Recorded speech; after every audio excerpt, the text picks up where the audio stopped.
কি দেখে ভোট দেওয়া উচিত, কি দেখে ভোট দিবেন? আমাদের দেশে মানুষ তো মার্কা দেখে ভোট দেয়, তাই না? ভোট দেওয়ার ক্ষেত্রে আমাদের লক্ষ্য করা উচিত কাকে ভোট দিলে এই লোকটা প্রার্থী হিসাবে যোগ্য এবং সৎ, তাকে ভোট দিলে সৎ এবং যোগ্য প্রার্থীকে ভোট দেওয়া হবে।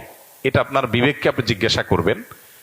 আপনি যদি সঠিকটা উদ্ধার করার চেষ্টা করেন, এরপর দেখলেন যে না, আপনি আসলে যেটাকে সঠিক মনে করছেন এটা সঠিক হয় নাই, লোকটা রাইট পারসন না, তাহলে আল্লাহর কাছে আপনার দায় নাই। কিন্তু আপনার চেষ্টা করতে হবে যে যে কয়জন আছে এর মধ্যে সবচেয়ে ভালো যোগ্য মানুষটাকে, সে জিতবে কি জিতবে না এটা আপনার দেখার বিষয় না।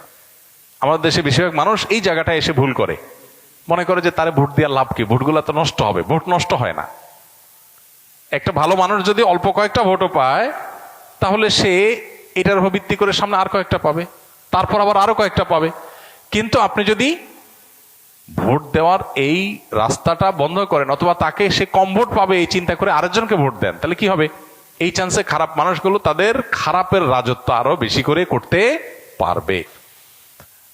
কেউ জিতুক সেটা আপনি চাইতে পারেন, কিন্তু জিতানো আপনার দায়িত্ব না। আল্লাহর কাছে দায়িত্ব হলো, আপনার কাছে মতামত চাওয়া হয়েছে, আপনি মত দেওয়ার সময় সবচেয়ে ভালো উপযুক্ত ব্যক্তির পক্ষে মত আপনি দিবেন, বাস।